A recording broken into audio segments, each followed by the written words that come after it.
Welcome to my channel, English Café. Let me ask you a question. Have you ever felt nervous before an interview? Not because you don't know the answer, but because you don't know the English words? Your heart beats fast, your hands feel cold, your mouth stays quiet, and your dreams feel far away. I've been there too. I remember that feeling. You have something to say, but the words just don't come out. You try to smile, but your voice disappears. You know you can do the job, but the English makes you feel small. But what if I told you, you don't need perfect English? You don't need long sentences or big words. You just need confidence, clarity, and courage. In this video, I'll take you on a journey. Not a textbook lesson, a real journey, my journey, from fear to fluency, from silence to speech, from I can't to I did. I will show you how I prepared for interviews in English, even when I was afraid, even when I had only simple words. This video is for you, if you are learning English. If you want a better future, if you just need a little hope, so stay with me. Don't stop here, because your first confident interview may begin right here, right now. Let's begin. Chapter 1. I was afraid to speak. The first time I had an interview in English, I was not ready. I thought I was ready. I had studied. I had written answers in my notebook. I even watched some YouTube videos the night before. But when I walked into the room, everything changed. The room felt too big. The air felt too quiet. My hands were shaking. My mouth was dry. My heart was beating so fast. I sat down and smiled, but inside, I was frozen. The interviewer said, "Tell me about yourself." I understood the question. I had practiced it many times, but suddenly, my mind went blank. No words came out, just silence. I looked at the interviewer. She waited, and I felt small. I wanted to speak. I knew the answer, but the English words did not come. I felt like a child, helpless. After 2 long minutes, the interview ended. I walked out of the room. I didn't go home. I went to the bathroom, and I cried. Not because I failed, but because I didn't speak. That silence, it still lives in my memory. I thought, I will never be good enough. I will never get a job in English. I will always be afraid. That night I didn't sleep well. But the next morning, something changed. I asked myself, what if I try again? What if I don't chase perfect English, but clear English? That was the first step. I didn't open a grammar book. I didn't learn 100 new words. I just opened my notebook, and I wrote a small sentence. My name is I am good at. Simple, short, but it was a beginning. Then I practiced one question every day. Tell me about yourself. Why do you want this job? What are your strengths? Just one question, just one answer, just one small win, every day. Sometimes I made mistakes, sometimes I forgot words, but I spoke, and that was everything. In the beginning, my voice was soft. I sounded unsure, but I told myself, it's okay. You are learning. You are growing. I didn't focus on big, fancy words.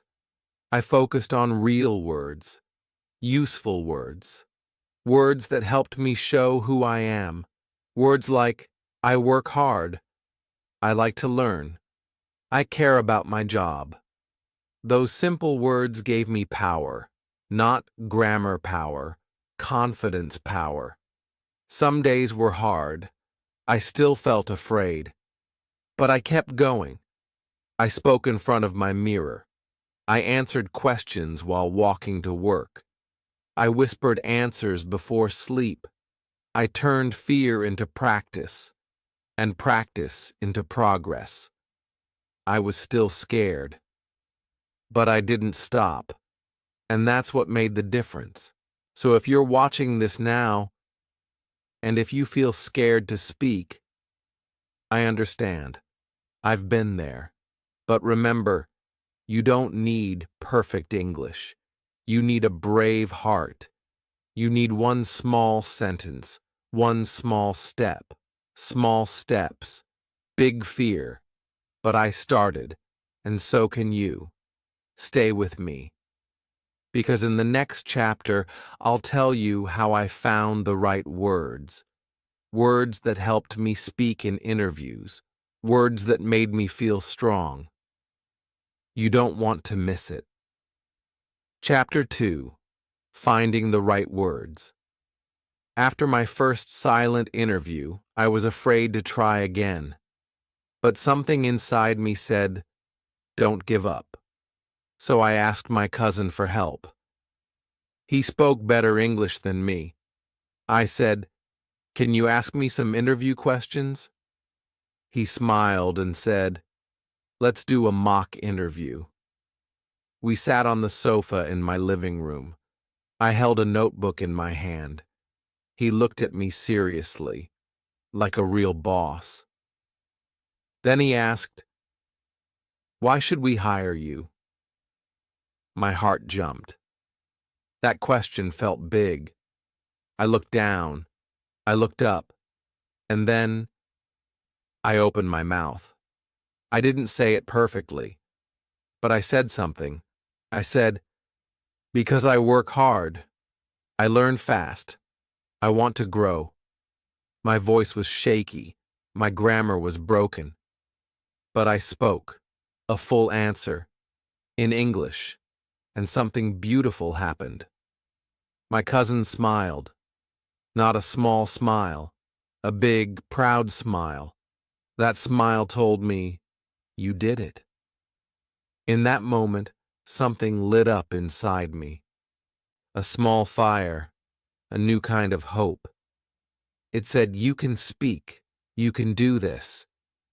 I didn't speak like a native, but I used real words. Useful words. Words that worked, and that was enough. From that day, I stopped chasing perfect grammar. I started chasing powerful phrases, simple phrases, that show who I am, that show my heart. I wrote down a few sentences. I am good at solving problems. I enjoy working in teams. I always give my best. I want to grow with your company. These sentences became my tools, my helpers, my friends. Every day I picked one phrase, and I said it out loud, again and again. I didn't just read the words, I felt them. I said them with my body, with my face, with my heart. When I said, I am a hard worker, I remembered my job at the store, where I carried heavy boxes for hours. When I said, I learn fast, I remembered how I taught myself how to use a computer in 1 week. When I said, I want to grow, I remembered all the nights I stayed up to study English while my friends were asleep. These were not just words, they were my story. You see, many learners try to memorize big answers, but if the words have no meaning to you, they won't stay. They will disappear when fear comes. But when the words are true, When they come from your life, they stay with you. They give you strength, even when you are nervous. That's the secret. You don't need perfect grammar. You don't need long answers. You need real words, words that belong to you. My cousin and I practiced more that day. He asked me 5 questions. I answered all of them. Not perfectly, but clearly. And I smiled. At the end, he said, "You sound ready." And for the first time in my life, I believed him. So now, I want you to try something. Pick one phrase from this list. I am good at. I enjoy working with people. I take my work seriously. Say it out loud. Say it again. Feel it. Make it yours. Don't just learn English, live it. These words helped me speak. They helped me feel strong. And in the next chapter, I'll tell you about a strange but powerful trick, the teacher I found inside my own room, and how talking to myself changed everything. Don't miss it. Chapter 3. Talking to myself was my teacher. After practicing with my cousin, I felt stronger, but he was not always there. I needed to speak more, every day, not just once a week. So I found a new way, a strange way, a powerful way. I started talking to myself, yes, just me, my voice, my room, my mirror, no teacher, no audience. At first, it felt funny. I stood in front of the mirror and said, "Tell me about yourself." Then I answered, "My name is... I work as... I am good at..." I made mistakes. I laughed at myself, but I didn't stop. Before breakfast, I practiced one question. After lunch, another one. At night, before sleep, I whispered answers in the dark. Describe yourself. Talk about your experience. Why do you want this job? I said these lines again and again, and every time I felt a little braver. One morning, I looked in the mirror.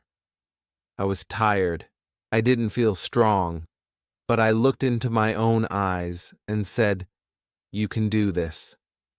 And something inside me changed. I believed it. That moment was magic. That was the day I became my own teacher, not perfect, but powerful. I didn't stop there. I made flashcards with questions on one side and answers on the other. I picked one card a day and practiced. I recorded myself on my phone. When I listened later, I heard my mistakes. I fixed them. I recorded again. Slowly, I sounded better, more clear, more calm. No classroom, no big lesson, just me and my voice. People think confidence comes from big moments, a stage, a crowd, a test. But I found a secret. Confidence grows in silence, in small rooms, in quiet practice. I practiced on the bus, just moving my lips. I practiced while washing dishes, talking in my mind. I practiced during walks, saying answers out loud when no one was around. And little by little I changed. My voice became stronger. My answers became faster. My fear became smaller. I wasn't waiting for a perfect teacher anymore. I had one. It was me. So if you are watching this, and you don't have a tutor, a class, or a partner, don't worry. You still have the best tool, your voice. Use it. Talk to yourself. Speak every day, one question at a time. You don't need anyone's permission. You just need courage, even quiet courage. Make your own flashcards. Record your voice. Correct yourself. Smile at your progress. Because every time you talk to yourself, you're teaching yourself. You're building confidence. You're getting ready. I started alone. I stayed consistent. And I grew. In the next chapter, I'll share something personal. A day when everything almost broke. A mistake. A moment of pain. And how I almost gave up on English. But I didn't. And you won't either. Stay with me. Chapter 4. The day I almost gave up. Everything was going well. I had practiced for weeks. I had my flashcards. I had my mirror. I had my voice. I felt ready. Then came my second real interview. It was a phone interview. No video. Just voice. I told myself, you can do this. I breathed in. I smiled. I picked up the call. The first few questions were simple. Tell me about yourself. What do you do now? I answered slowly. Not perfectly, but clearly. Then came a new question. The interviewer asked, can you describe a time when you handled pressure at work? I didn't understand it. My mind went blank. I repeated the question in my head. Nothing. I froze. I felt hot. I felt dizzy. I said, I'm sorry. I don't understand. The interviewer said, that's okay. Take your time. But I couldn't. My hands were shaking. My mouth wouldn't move. I couldn't think. I panicked. I said, I'm sorry. I think I need to stop now. And I ended the call. Silence. Just me and my shame. I sat on the bed. I didn't move for an hour.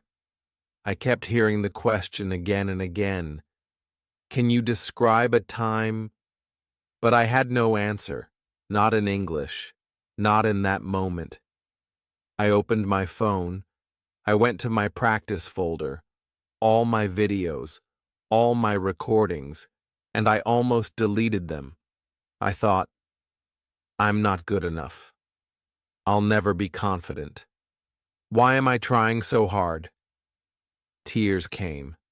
Not loud, just slow. My dream felt far away again. I took a break. One day, then two. I didn't practice. I didn't speak. But on the third night, while scrolling on my phone, I found a video. A girl was speaking in English. Not perfectly, not fast, but clearly. From her heart. She said, your English doesn't have to be perfect to be powerful. I paused the video. I played that line again and again. Your English doesn't have to be perfect. That line brought me back. That line saved me. I got up, washed my face, opened my notebook. I wrote one sentence. I will not give up. The next day, I added one new question to my flashcards. Tell me about a time you worked under pressure. I wrote a simple answer. I practiced it. I said it out loud 10 times. I learned new words. Deadline. Stress. Solve. But more than words, I learned something bigger. Failure is not the end. It is part of the journey, part of confidence. Confidence doesn't grow in a straight line. It goes up, then down, then up again.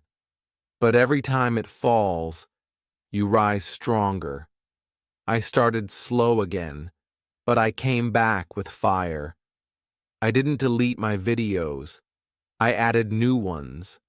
I made mistakes again, but this time I didn't cry. I smiled, because now I knew even my bad days are part of my growth. So if you've ever failed, if you've ever said, I can't do this, I understand, but please hear me. You can. You will. Just don't stop. In the next chapter, I'll tell you what happened when I finally walked into a real office, sat down, and had a full interview in English. Not perfect, but brave. You won't want to miss it. Chapter 5. My first real interview. The day had come. My first real interview. In a real office. In real English. I stood outside the building. My hands were cold. My legs felt weak. But I smiled. And I walked in. The office was small, bright lights, quiet air, a chair across from a desk, a glass of water on the side. I sat down. I breathed. Deep, slow. The interviewer smiled. He said, "Good morning. Let's begin." And just like that, it started. Tell me about yourself. I had practiced this sentence 100 times, so I spoke. My name is Sana. I work in sales. I am friendly and hardworking. Not perfect, but clear. The words came out slowly, but they came. I remembered to breathe. I smiled. I kept eye contact. The next question. What are your strengths? I said, I'm good at working in a team. I stay calm under pressure.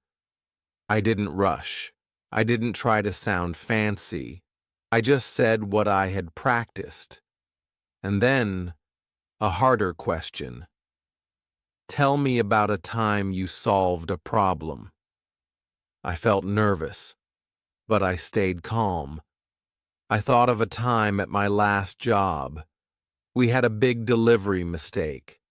I fixed it by talking to the client and offering a new plan. I didn't know the STAR method then, but I used it. Situation, task, action, result. I said, there was a mistake in delivery. The client was upset. I called her. I offered a better solution. She was happy, and we kept the order. Short, clear, structured. The interviewer nodded. He smiled, and then he said something I will never forget. Your English is clear. Thank you for speaking so well. My heart jumped. I wanted to cry, not from sadness, but from joy. I had done it. I finished the interview. We shook hands. He said, "We'll let you know." I walked out of the office, into the sun, and I smiled all the way home. Later, I got an email.